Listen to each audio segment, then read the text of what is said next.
늦가을 오후 서울 외곽의 낡은 아파트 단지에 따스한 햇살이 비스듬히 들어오고 있었다. 15평 남짓한 작은 거실 창가에 놓인 오래된 소파에 김정우가 조용히 앉아 있다. 올해 65 공무원으로 33년을 근무하고 2년 전 퇴직한 그의 얼굴에는 세월의 흔적과 함께 묘한 평온함이 깃들어 있다. 그의 손에는 오래된 사진 한 장이 들려 있다. 신혼 시절 아내와 함께 찍은 사진, 젊고 행복해 보이는 두 사람의 모습이 지금의 현실과는 너무나 대조적이다. 김정우는 그 사진을 내려다보며 깊은 한숨을 내쉰다. 저는 김정우라고 합니다. 올해 65세이고요. 그가 카메라를 향해 담담하게 말을 시작한다. 목소리에는 오랜 시간 쌓인 피로감이 묻어 있지만 동시에 어떤 결연한 의지도 느껴진다. 오늘 여러분께 제 이야기를 들려드리려고 합니다. 40년을 함께 살았던 아내와 헤어지게 된 이야기를요.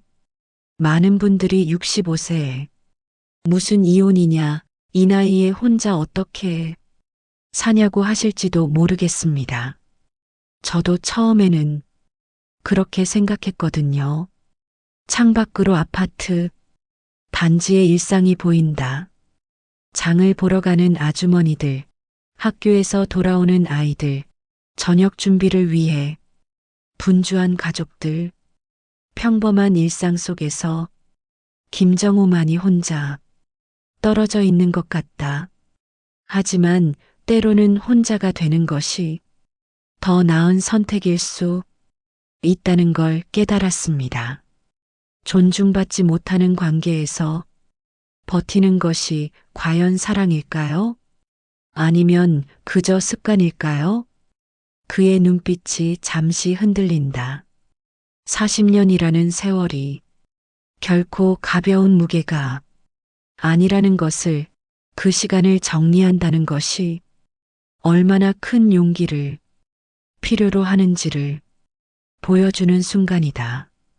제가 겪은 일들을 말씀드리는 이유는 비슷한 상황에 계신 분들께 조금이라도 도움이 되었으면 해서입니다. 나이가 들었다고 해서 불행한 관계를 계속 견뎌야 할 이유는 없으니까요. 김정우는 사진을 테이블 위에 조심스럽게 내려놓는다. 그리고 천천히 자신의 이야기를 풀어놓기 시작한다. 이것은 단순히 한 남자의 이혼 이야기가 아니라 늦은 나이에 자신의 존엄을 지키기 위해 용기를 낸 한 인간의 기록이다. 퇴직식 날을 지금도 생생하게 기억합니다. 김정우의 목소리가 조금 더 밝아진다. 넷째 날이 되니까 이상한 생각이 들기 시작했어요. 내가 왜 경숙이 눈치를 보면서 살아야 하지? 내 집인데 왜 내가 불편해야 하지? 내 연금으로 사는데 왜 돈 축낸다는 소리를 들어야 하지? 이런 생각들이 머릿속을 맴돌았어요. 그는 잠시 말을 멈추고 깊은 생각에 잠긴다. 다섯째 날, 여섯째 날 경숙이가 없는 시간이 길어질수록 저는 더 편해졌어요. 아침에 눈을 떠도 잔소리 들을 걱정이 없으니까 마음이 한결 가벼웠고, 하고 싶은 걸 해도 눈치 볼 필요가 없었어요. 김정우의 표정이 결연해진다. 일주일째 되던 날, 저는 결국 변호사 사무실을 찾아갔습니다. 경숙이가 돌아오기 전에 상담이라도 받아보자고 생각한 거죠. 변호사 앞에서 이혼을 하고 싶습니다라는 말을 꺼내는 순간 가슴이 철렁 내려앉으면서도 동시에 묘한 해방감이 찾아왔어요. 그의 목소리에 확신이 담긴다. 40년이라는 긴 세월을 정리한다는 게 쉬운 결정은 아니었어요. 하지만 더 이상 존중받지 못하는 관계를 지속할 이유를 찾을 수 없었어요. 나이가 들었다고 해서 불행을 참고 살아야 할 이유는 없다고 생각했거든요. 오장 용기 있는 선택, 그리고 자유의 시작. 3800-4600 경수기가 여행에서 돌아온 건 일주일 만이었어요. 김정호는 그때를 떠올리며 차분하게 말을 시작한다. 공항에서 택시를 타고 집에 돌아온 경수기는 여행 가방을 끌면서 이렇게 말했어요. 어떻게 내가 없으니까 많이 불편했지? 이제 내가 얼마나 소중한 존재인지 알겠어? 그의 얼굴에 쓸쓸한 미소가 스친다. 그런데 제 대답은 경수기가 예상했던 것과 달랐어요. 아니야, 오히려 편했어. 그 한마디에 경수기 표정이 굳어지더라고요. 김정호는 잠시 말을 멈추고 그때의 상황을 정리하는 듯하다. 그날 저녁 저는 경수기에게 솔직하게 말했습니다. 우리 이제 각자의 길을 가는 게 어떨까? 경수기는 처음에는 제가 일시적인 감정으로 그런다고 생각했어요. 또 삐졌네. 며칠 있으면 괜찮아질 거야 하면서 대수롭지 않게 여겼죠. 그의 목소리가 더욱 단호해진다 하지만 저는 진심이었어요. 이미 변호사와도 상담을 받았고 재산 정리도 어떻게 할지 계획을 세워놨거든요. 그 얘기를 하니까 그제서야 경수기가 심각하게 받아들이기 시작했어요. 김정우는 잠시 물을 마시고 이야기를 계속한다. 경수기는 처음에는 화를 냈어요. 40년을 함께 살았는데 이게 뭐야? 나이 들어서 무슨 이혼이야? 하면서요. 그 다음에는 사정했어요. 내가 잘못했어. 앞으로는 잘할게 하면서. 그러나 그의 표정은 흔들리지 않는다. 하지만 저는 이미 마음을 굳혔어요. 40년 동안 쌓인 상처가 며칠의 사과로 치유될 수 있는 게 아니라고 생각했거든요.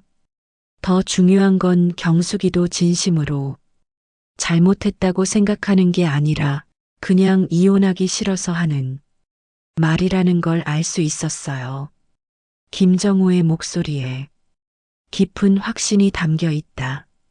며칠의 실랑이 끝에 경수기도 제 의지가 확고하다는 걸 인정했어요. 그리고는 재산 분할 얘기를 꺼내더라고요. 그럼 집은 어떻게 할 거야? 저축은? 연금은? 이런 현실적인 문제들을요. 그는 잠시 한숨을 쉰다. 저는 최대한 공평하게 나누자고 했어요. 집을 팔아서 반으로 나누고 저축도 반으로 나누고 연금은 제가 낸 거니까 제가 받는 걸로 하고 경수기는 기초연금을 받으면 되니까요. 김정우의 표정이 다소 밝아진다. 이혼 절차는 생각보다 복잡했어요. 서류도 많이 필요하고 법원에도 몇 번 가야 하고 하지만 그 모든 과정을 겪으면서도 저는 후회하지 않았어요. 오히려 이제 정말 자유로워질 수 있구나 하는 기대감이 더 컸어요. 그는 창밖을 바라보며 말을 이어간다. 가장 걱정되는 건 자식들 반응이었어요. 딸 수진이에게 이혼 소식을 전했을 때 처음에는 많이 놀라더라고요. 아빠, 왜 갑자기 그런 결정을 하세요? 하면서요. 김정호의 목소리가 부드러워진다 하지만 제가 그동안 겪었던 일들을 차근차근 설명해 주니까 수진이도 이해하더라고요. 아빠가 그렇게 힘들어 하셨는지 몰랐어요. 이제라도 본인 인생을 위해 사시니까 다행이에요 하면서 지지해 줬어요. 그의 얼굴에 안도감이 스친다. 사위도 장인어른께서 행복하시면 되는 거죠. 하며 이해해 줬고 손주들에게는 할아버지가 새로운 집에서 살게 될 거야 정도로만 설명했어요. 아이들은 별로 신경 쓰지 않더라고요. 오히려 할아버지, 새 집에 놀러 가도 돼요? 하면서 관심을 보였죠. 김정우는 따뜻한 미소를 짓는다. 이혼이 확정되고 나서 가장 먼저 한 일이 새로운 집을 구하는 것이었어요. 40평 아파트에서 살다가 갑자기 작은 곳으로 이사 가는 게 쉽지는 않았지만 그래도 제가 원하는 대로 꾸밀 수 있다는 생각에 설레었어요. 가장 서러웠던 건 경숙이의 일상에서 완전히 배제되는 것이었습니다. 김정우의 목소리에 깊은 상처가 묻어 있다. 퇴직 전에는 제가 주말에만 집에 있었으니까 경숙이도 주말에는 남편과 함께 시간을 보내야지 하는 마음이 있었어요. 그런데 제가 매일 집에 있게 되니까 오히려 저 없는 시간을 더 소중하게 여기게 된 거죠. 그는 당시의 일들을 하나씩 떠올리며 말을 이어간다. 경숙이는 친구들과의 모임이 부쩍 늘어났습니다. 주 3회 정도 하던 등산을 주 5회로 늘렸고 새로운 취미 활동도 시작했어요. 수영, 요가, 탁구까지 거의 매일 집을 비웠습니다. 김정호의 얼굴에 외로움이 드리워진다. 처음에는 좋다고 생각했어요. 경숙이가 활기차게 생활하는 모습이 보기 좋았거든요. 이제 나도 시간이 생겼으니까 같이 뭔가 해보자고 제안했죠. 등산 같이 가도 될까? 수영 배우러 같이 가자.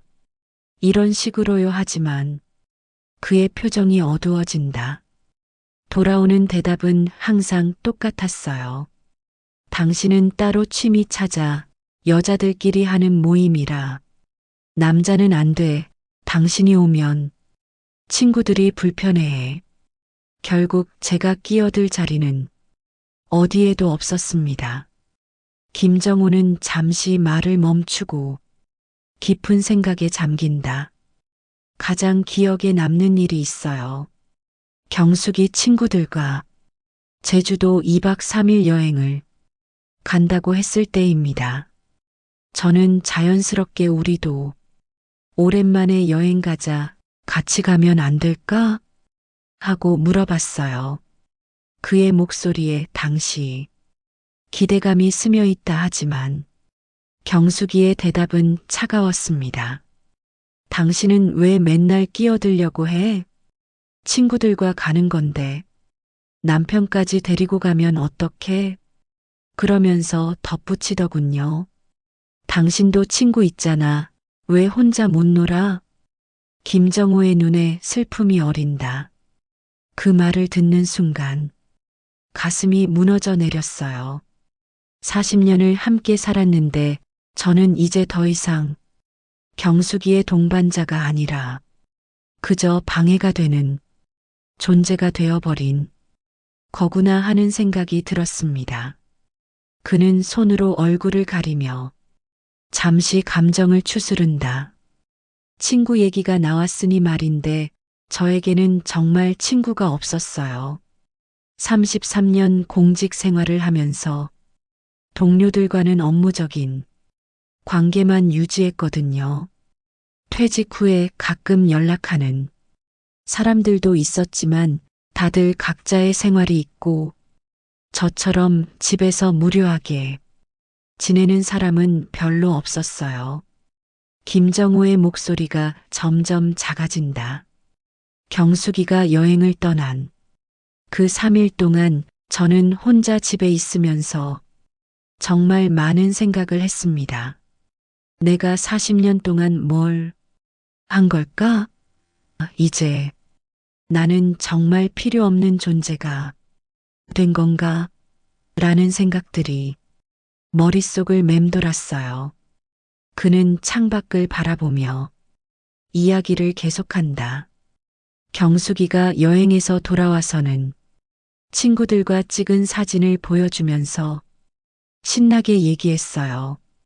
맛있는 음식도 먹고 예쁜 카페도 가고 바닷가에서 사진도 찍고 정말 즐거워 보였어요.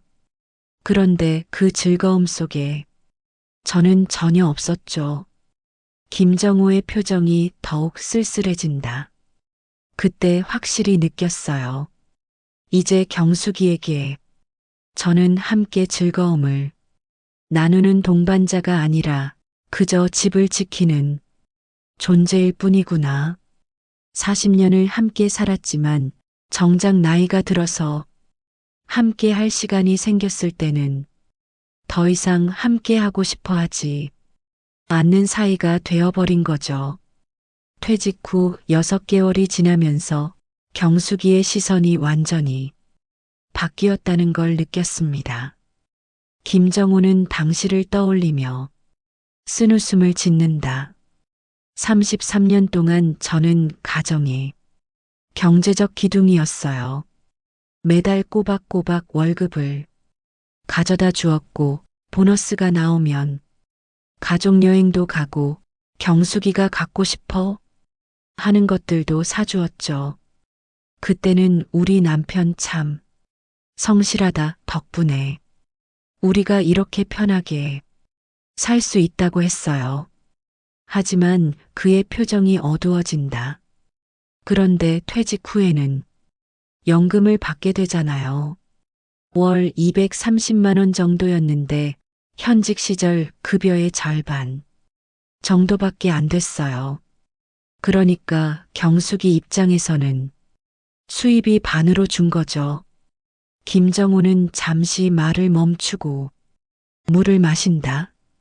처음에는 연금으로도 충분히 살 수 있어라고 했어요. 집은 이미 다 갚았고 큰 지출이 없으니까 그럭저럭 생활할 수 있는 정도였거든요. 그런데 경숙이에게는 그게 축내는 돈으로 보이기 시작한 거예요. 그의 목소리에 서러움이 묻어난다. 제가 뭘 하려고 해도 돈 쓰는 일이라며 제지하기 시작했어요. 낚시를 가겠다고 하면 기름값, 미끼값, 낚시대값 생각해 봤어? 서예를 배우고 싶다고 하면 그런 쓸데없는데 돈 쓸 거 있어? 친구와 식사하러 간다고 하면 요즘 외식비가 얼마인데 이런 식이었죠. 김정호의 표정이 점점 굳어진다. 가장 충격적이었던 건 제가 기타를 배우고 싶다고 했을 때였어요. 젊었을 때부터 항상 해보고 싶었던 일이었거든요. 그런데 경숙이는 60 넘어서 무슨 기타냐, 그런 돈 있으면 차라리 알바나 해라라고 했어요. 그의 목소리가 떨린다. 그 순간 깨달았어요. 경숙이 눈에 저는 더 이상 남편이 아니라 여전히 돈 버는 기계였던 거예요. 돈을 벌어올 때는 고마워했지만 이제는 돈을 축내는 존재가 되어버린 거죠. 김정호는 깊은 한숨을 쉰다. 결정타는 가족이 모인 자리에서 일어났습니다. 딸 수진이와 사위, 그리고 손주들이 저녁을 먹으러 온 날이었어요. 오랜만에 가족이 모였으니까 저도 기분이 좋았죠. 그런데 그의 얼굴이 급격히 어두워진다. 식사를 하다가 딸이 아빠 요즘 뭐하고 지내세요? 하고 물어봤어요. 자연스러운 질문이잖아요. 그런데 경숙이가 먼저 나서서 대답했습니다. 얘들아, 너희 아버지 요즘 뭐 하는 줄 아니? 연금만 축내면서 하루 종일 빈둥거려. 김정호의 목소리가 격해진다. 그 순간 식탁이 조용해졌어요. 딸은 고개를 숙였고 사위는 어색하게 웃었고 손주들은 무슨 말인지 몰라서 계속 밥을 먹었어요. 저는 숟가락을 놓을 수밖에 없었습니다. 그는 잠시 감정을 추스르기 위해 눈을 감는다. 33년 동안 가족을 위해 일한 제가 이제는 연금만 축내는 사람이 되어버린 거예요.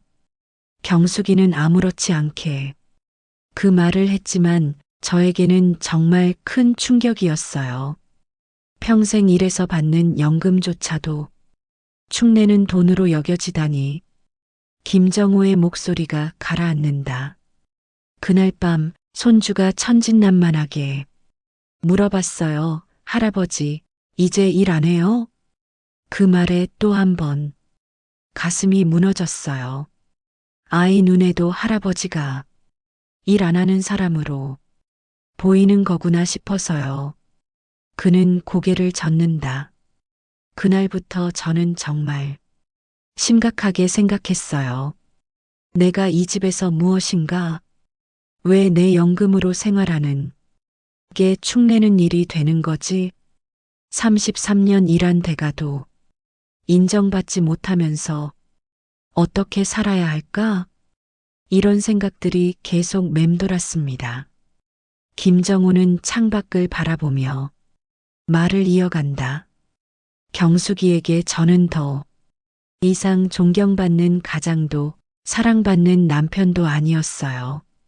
그냥 집에서 돈을 축내면서 빈둥거리는 노인일 뿐이었죠. 40년을 함께 살면서도 이렇게 될 수 있다는 게 정말 슬펐어요. 정말로 이혼을 결심하게 된 건 작은 일들이 쌓이고 쌓여서였어요. 김정호는 천천히 말을 시작한다.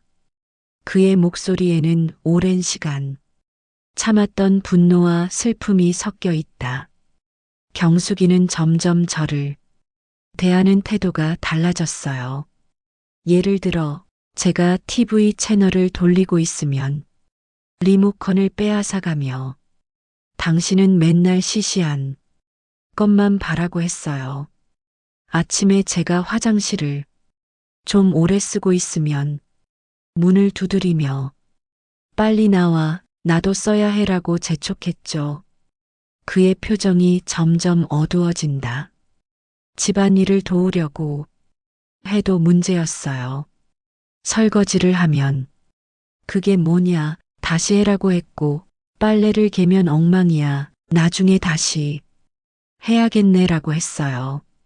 장을 봐와도 이상한 것만 사왔네 돈만 축냈어라는 소리를 들었고요. 김정호는 잠시 말을 멈추고 깊은 한숨을 쉰다. 그러면서 경숙이는 자신의 일상은 더욱 바쁘게 채워갔어요. 친구들과의 모임, 취미 활동, 자원봉사까지 거의 매일 집을 비웠죠. 아침에 나가서 저녁 늦게 들어오는 날이 대부분이었어요. 그의 목소리에 외로움이 깊게 배어 있다. 저는 혼자 집에서 뭘 해야 할지 모르겠더라고요. TV를 봐도 재미없고 책을 읽어도 집중이 안 되고 그냥 하루 종일 시간이 안 가더라고요. 경숙이가 있을 때는 눈치 보느라 불편하고 없을 때는 외로워서 힘들고 김정호는 당시 고립감을 떠올리며 고개를 젓는다. 가장 결정적이었던 건 경숙이가 친구들과 부산으로 일주일 여행을 간다고 했을 때였어요. 떠나기 전날 밤에 이렇게 말하더군요. 나 일주일 동안 집에 없어. 밥도 반찬도 안 해놨으니까 알아서 해 먹어. 내가 없으면 얼마나 힘든지 내가 직접 느껴봐. 그의 목소리가 떨린다. 그 말투가 마치 저를 시험하는 것 같았어요. 남편을 걱정해서 하는 말이 아니라 내가 얼마나 소중한 존재인지 깨달아라는 식의 말이었죠. 그 순간 정말 마음이 차가워졌어요. 김정우는 잠시 물을 마시고 이야기를 계속한다. 경숙이가 여행을 떠난 첫날, 저는 오랜만에 혼자만의 시간을 가졌어요. 눈치 볼 사람도 없고 잔소리 들을 일도 없으니까 오히려 편하더라고요. 그때 깨달았어요. 아, 내가 이렇게 편할 수 있구나. 그의 표정에 묘한 평온함이 스친다. 두 번째 날에는 용기를 내서 오랜만에 옛 동료 한 명과 만났어요. 같이 점심도 먹고 커피도 마시면서 이런저런 얘기를 했는데 정말 오랜만에 편안하게 웃을 수 있었어요. 그 친구가 그러더라고요. 정호야, 너 표정이 많이 어두워진 것 같다. 괜찮아? 김정호의 목소리가 잠깐 멈춘다. 그 말을 듣는 순간 제가 얼마나 억압된 생활을 하고 있었는지 깨달았어요. 다른 사람이 봐도 알 정도로 제 표정이 어두워져 있었던 거예요. 그는 깊이 생각에 잠긴다. 셋째 날에는 혼자서 영화도 보러 가고 서점에서 책도 사보고 정말 오랜만에 제가 하고 싶은 일들을 했어요. 그런데 신기하게도 전혀 외롭지 않더라고요. 오히려 자유로웠어요. 김정우의 목소리가 조금 더 밝아진다. 넷째 날이 되니까 이상한 생각이 들기 시작했어요. 내가 왜 경숙이 눈치를 보면서 살아야 하지? 내 집인데 왜 내가 불편해야 하지? 내 연금으로 사는데 왜 돈 축낸다는 소리를 들어야 하지? 이런 생각들이 머릿속을 맴돌았어요. 그는 잠시 말을 멈추고 깊은 생각에 잠긴다. 다섯째 날, 여섯째 날 경숙이가 없는 시간이 길어질수록 저는 더 편해졌어요. 아침에 눈을 떠도 잔소리 들을 걱정이 없으니까 마음이 한결 가벼웠고 하고 싶은 걸 해도 눈치 볼 필요가 없었어요. 김정우의 표정이 결연해진다. 일주일째 되던 날, 저는 결국 변호사 사무실을 찾아갔습니다. 경숙이가 돌아오기 전에 상담이라도 받아보자고 생각한 거죠.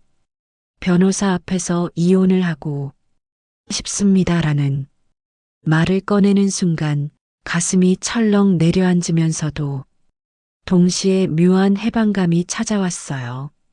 그의 목소리에 확신이 담긴다.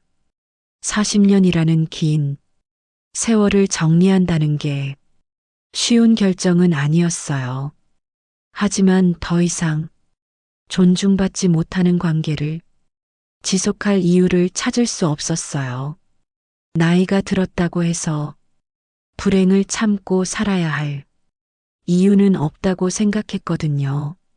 김정우는 잠시 창밖을 바라보며 그때의 심정을 정리한다. 변호사 선생님도 제 나이를 보고 놀라셨어요. 65세에 이혼을 결심하시기까지 얼마나 힘드셨을까요? 라면서 진심으로 걱정해 주시더라고요. 그리고 신중하게 생각해 보라고 조언해 주셨어요. 하지만 저는 이미 마음을 굳혔다고 말씀드렸어요. 그의 목소리가 더욱 단호해진다. 그날 집으로 돌아오는 길에 저는 처음으로 미래에 대한 구체적인 계획을 세우기 시작했어요. 작은 집을 구해야 하고 생활비를 어떻게 관리할지, 자식들에게는 언제 얘기할지 두려움보다는 오히려 새로운 시작에 대한 기대감이 더 컸어요. 그는 깊은 한숨을 쉰다.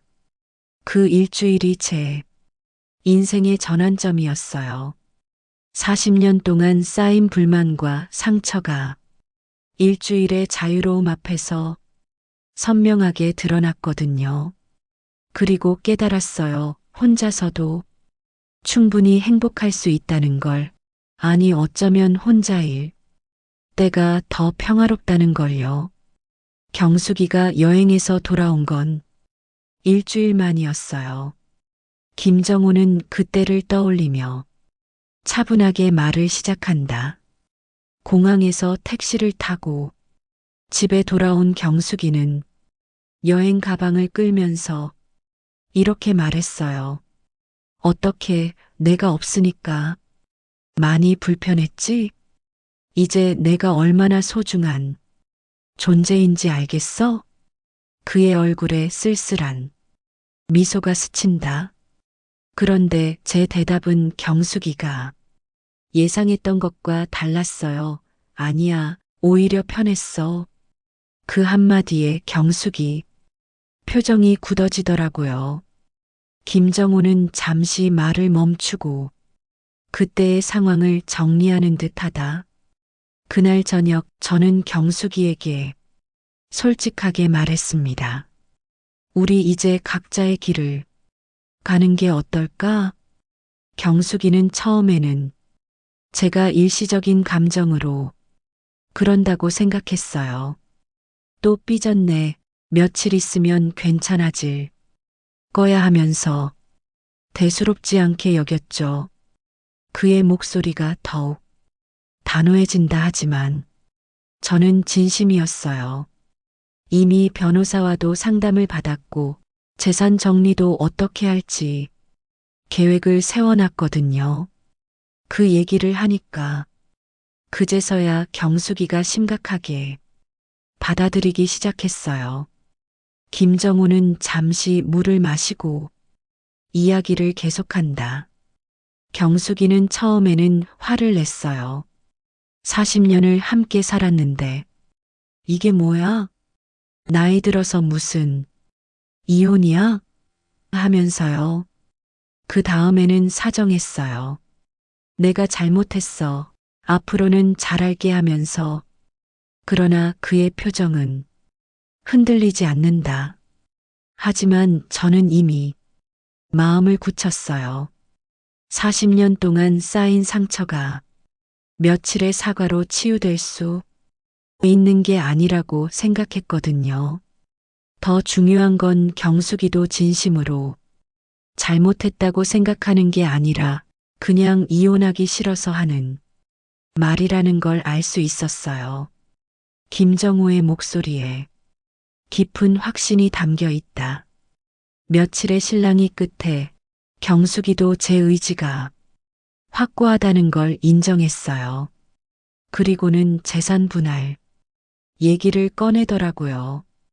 그럼 집은 어떻게 할 거야? 저축은? 연금은? 이런 현실적인 문제들을요. 그는 잠시 한숨을 쉰다.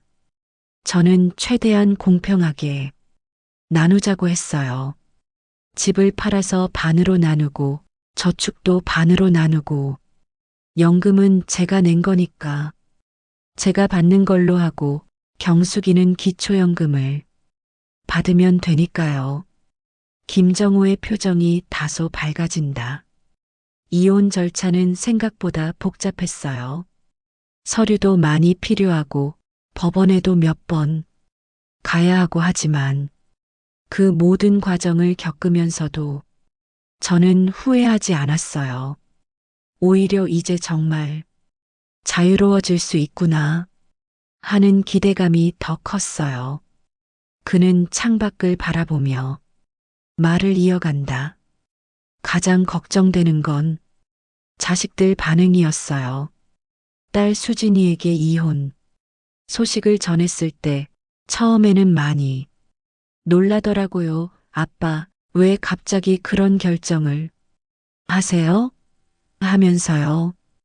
김정우의 목소리가 부드러워진다 하지만 제가 그동안 겪었던 일들을 차근차근 설명해 주니까 수진이도 이해하더라고요. 아빠가 그렇게 힘들어 하셨는지 몰랐어요. 이제라도 본인 인생을 위해 사시니까 다행이에요 하면서 지지해 줬어요. 그의 얼굴에 안도감이 스친다. 사위도 장인어른께서 행복하시면 되는 거죠. 하며 이해해 줬고 손주들에게는 할아버지가 새로운 집에서 살게 될 거야 정도로만 설명했어요. 아이들은 별로 신경 쓰지 않더라고요. 오히려 할아버지, 새 집에 놀러 가도 돼요? 하면서 관심을 보였죠. 김정우는 따뜻한 미소를 짓는다. 이혼이 확정되고 나서 가장 먼저 한 일이 새로운 집을 구하는 것이었어요. 40평 아파트에서 살다가 갑자기 작은 곳으로 이사 가는 게 쉽지는 않았지만 그래도 제가 원하는 대로 꾸밀 수 있다는 생각에 설레었어요. 새로운 집은 15평짜리 작은 원룸이었어요. 김정우는 주변을 둘러보며 말한다. 지금 그가 앉아 있는 바로 이곳이 그 원룸이다. 40년 넘게 살았던 40평 아파트에 비하면 정말 좁은 공간이었지만 제게는 궁전처럼 느껴졌어요. 왜냐하면 여기서는 아무도 저에게 잔소리하지 않으니까요. 그의 목소리에 만족감이 묻어난다. 처음에는 정말 모든 게 서툴렀어요. 40년 동안 경숙이가 다 해줬던 일들을 혼자 해야 하니까요. 세탁기 사용법도 제대로 몰라서 옷이 줄어들기도 하고 밥을 하다가 태우기도 하고 김정우는 그때를 떠올리며 웃음을 짓는다. 가장 웃긴 건 라면 끓이는 것도 실패했다는 거예요. 물량을 잘못 맞춰서 국물이 넘쳐서 가스레인지가 엉망이 되고 면은 너무 오래 끓여서 퍼져버리고 60 넘은 나이에 라면 끓이는 법을 새로 배워야 하다니. 그러나 그의 표정은 전혀 우울하지 않다. 그런데 신기한 건 전혀 힘들지 않았다는 거예요.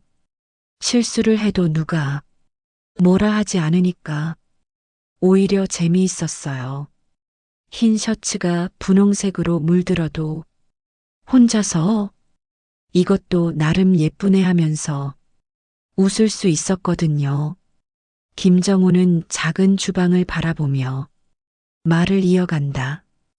2주 정도 지나니까 어느 정도 요령이 생기더라고요. 빨래할 때는 색깔별로 분리하고 밥할 때는 물, 양을 정확히 재고 청소도 순서대로 하고 하나씩 배워가는 게 마치 새로운 기술을 익히는 것 같아서 뿌듯했어요. 그의 목소리에 자신감이 넘친다. 가장 큰 변화는 시간에 대한 자유로움이었어요. 아침에 언제 일어날지, 뭘 먹을지, 어디에 갈지 모든 걸 제가 정할 수 있다는 게 이렇게 행복한 줄 몰랐어요. 김정우는 잠시 창밖을 바라본다. 처음 한 달은 적응 기간이었어요. 40년 동안의 습관을 바꾸는 게 쉽지 않았거든요. 아침에 일어나면 자동으로 경숙이 얼굴색을 살피려고 했다가 아, 이제 혼자구나 하고 깨닫곤 했어요. 그의 표정이 잠시 그리워하는 듯 하다가 이내 밝아진다 하지만 2달째부터는 정말 자유로워졌어요. 하고 싶었던 일들을 하나씩 시작했거든요. 먼저 기타를 배우기 시작했어요. 동네 문화센터에서 하는 기타 교실에 등록했는데 저처럼 중장년 남성분들이 생각보다 많더라고요. 김정호의 얼굴에 활력이 돌기 시작한다. 첫 수업 날 기타를 만져보는 것만으로도 가슴이 두근거렸어요. 50년 넘게 꿈꿔왔던 일을 드디어 시작하는 거니까요. 손가락이 아파서 제대로 누르지 못했지만 줄을 튕길 때마다 마음이 설렜어요. 그는 방 한구석에 놓인 기타를 바라본다. 서예도 다시 시작했어요. 젊었을 때 잠깐 배웠던 적이 있는데 그때는 시간이 없어서 제대로 못했거든요. 이제는 시간이 충분하니까 천천히 배울 수 있었어요. 먹 갈고 붓 들고 한 글자 한 글자 쓰는 시간이 마음을 차분하게 만들어줬어요. 김정호의 목소리가 더욱 생기 있어진다. 무엇보다 좋았던 건 누구의 눈치도 보지 않고 할 수 있다는 거였어요. 기타 연습을 밤늦게 해도 서예 용품을 거실에 펼쳐놔도 아무도 뭐라 하지 않았어요. 제 집이니까 제가 하고 싶은 대로 할 수 있었죠. 혼자 사는 게 익숙해질 무렵 우연한 기회로 일자리를 구하게 되었어요. 김정호는 새로운 경험을 떠올리며 말을 시작한다. 집 근처 편의점에서 야간 아르바이트생을 구한다는 공고를 봤어요. 처음에는 65세의 편의점 아르바이트라니 하면서 망설였어요. 하지만 집에만 있으니까 답답하기도 하고 뭔가 사회와 연결되고 싶다는 생각이 들더라고요. 그의 표정이 밝아진다. 용기를 내서 사장님을 찾아가서 일하고 싶다고 했어요. 사장님은 처음에 놀라시더라고요. 이 나이에 야간 근무가 힘들지 않겠어요? 하면서요. 하지만 제가 성실하게 일하겠다고 말씀드리니까 써주시더라고요. 김정호는 그때의 기분을 떠올리며 미소 짓는다. 첫 출근. 날이 정말 떨렸어요. 33년 공무원 생활 끝에 편의점 아르바이트를 하게 되다니 처음에는 좀 창피한 마음도 있었어요. 혹시 아는 사람이 보면 어떻게 생각할까 하고요. 하지만 그의 목소리에는 자부심이 담겨 있다. 막상 일을 해보니까 생각보다 재미있었어요. 밤늦게 공부하러 오는 대학생들, 야근 끝에 맥주를 사러 오는 직장인들, 새벽에 출근하기 전에 커피를 사가는 사람들, 다양한 사람들을 만날 수 있었거든요. 김정호의 얼굴에 활력이 돈다.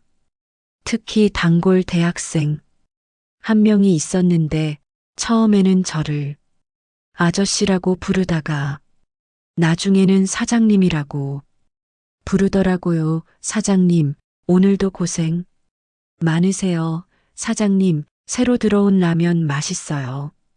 이런 식으로 말을 걸어주니까 괜히 기분이 좋았어요. 그는 잠시 말을 멈추고 그때의 감정을 정리한다. 그런데 가장 기뻤던 건 어떤 아주머니가 해주신 말이었어요.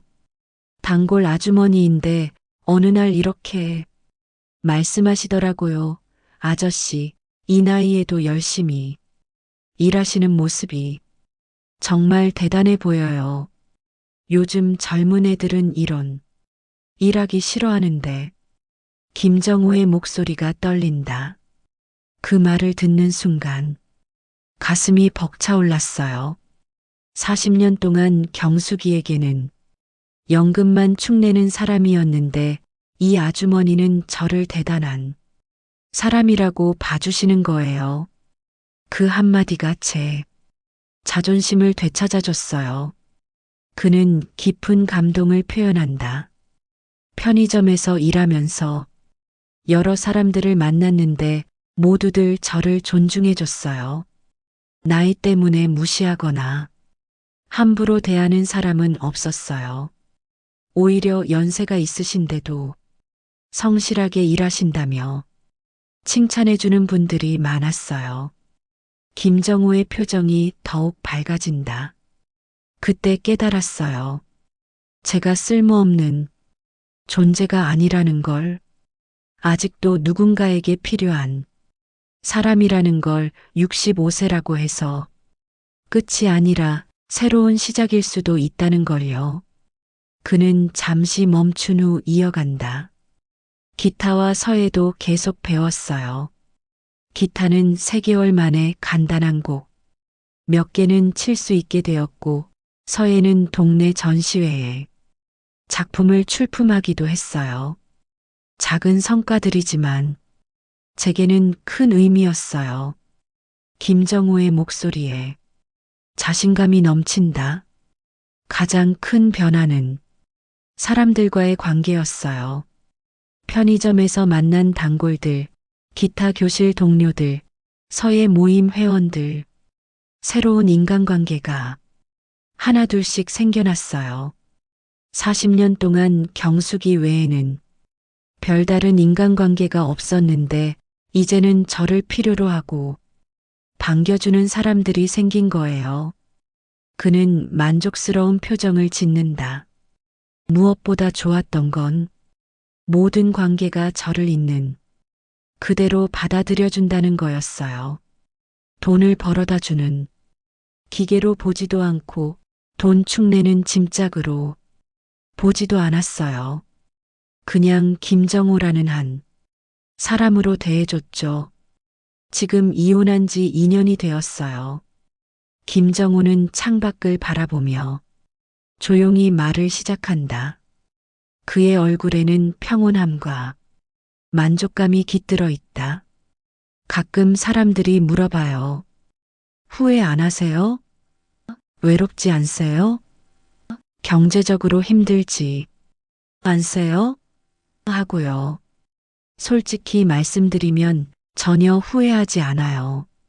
그의 목소리에는 확신이 가득하다. 돈은 줄었어요. 연금 230만 원으로 혼자 살아야 하니까 예전보다는 검소하게 살고 있어요. 하지만 자유는 2배가 되었어요. 아침에 눈을 뜰 때마다 오늘 하루를 어떻게 보낼지 제가 정할 수 있다는 사실이 이렇게 행복한 줄 몰랐어요. 김정호는 잠시 미소를 짓는다. 자식들과의 관계도 오히려 더 좋아졌어요. 딸 수진이는 한 달에 한 번씩 저를 찾아와요. 아빠, 요즘 어떻게 지내세요? 새로 배우는 것 있으세요? 하면서 진심으로 관심을 가져줘요. 손주들도 할아버지 집에 놀러 오는 걸 좋아해요. 그의 얼굴이 더욱 밝아진다. 손주들이 제 서툰 기타 연주에 박수치며 할아버지 멋있다고 할 때면 정말 가슴이 벅찬다. 경숙이와 살 때는 손주들 앞에서도 눈치를 보며 살았는데 이제는 당당하게 할아버지 노릇을 할 수 있게 되었어요. 김정호는 깊이 생각하며 말을 이어간다. 물론 모든 게 쉬웠던 건 아니에요. 40년을 함께 산 사람과 헤어진다는 게 얼마나 큰 결단인지 누구보다 잘 알아요. 처음에는 외로움도 있었고 혼자 모든 걸 해결해야 한다는 부담감도 있었어요. 하지만 그의 표정은 흔들리지 않는다. 하지만 존중받지 못하는 관계를 억지로 지속하는 것보다는 혼자라도 존엄하게 사는 게 낫다고 생각해요. 나이가 들었다고 해서 불행을 참고 살아야 할 이유는 없거든요. 김정우는 카메라를 향해 진지하게 말한다. 혹시 저와 비슷한 상황에 계신 분들이 있다면 용기를 내보시기 바라요. 65세, 70세라고 해서 인생이 끝난 건 아니에요. 오히려 새로운 시작일 수 있어요. 저처럼 늦게라도 자신의 인생을 되찾을 수 있어요. 그의 목소리에 힘이 실린다. 가장 중요한 건 자존감이에요. 다른 사람에게 인정받기 위해 자신을 포기하지 마세요. 나이가 들어서도 꿈을 가질 수 있고 새로운 일에 도전할 수 있고 존중받는 관계를 만들어갈 수 있어요. 김정우는 마지막으로 따뜻한 미소를 지으며 말한다. 저는 지금이 제 인생에서 가장 자유롭고 행복한 시간이라고 생각해요. 늦었다고 생각하지 마세요. 지금이라도 용기를 내서 자신의 존엄을 지키세요. 여러분도 저처럼 진정한 자유를 찾으실 수 있을 거예요. 창밖으로 석양이 지고 있다. 김정우는 그 석양을 바라보며 조용히 미소 짓는다. 그의 얼굴에는 평온함과 희망이 가득하다. 65세에 시작한 새로운 인생, 그 첫걸음이 결코 늦지 않았다는 것을 보여주는 모습이다. 우리의 그때의 감정이 되살아나고 있다. 그는 잠시 눈을 감고 그날을 떠올리는 듯하다. 긴 이야기를 끝까지 들어주신 여러분께 감사드립니다. 사연 댓글에 응원과 현명한 조언 부탁드려요. 좋아요와 구독도 부탁드립니다. 클릭 한 번이지만 저에게는 큰 힘이 됩니다. 오늘도 함께 해주셔서 정말 고맙습니다.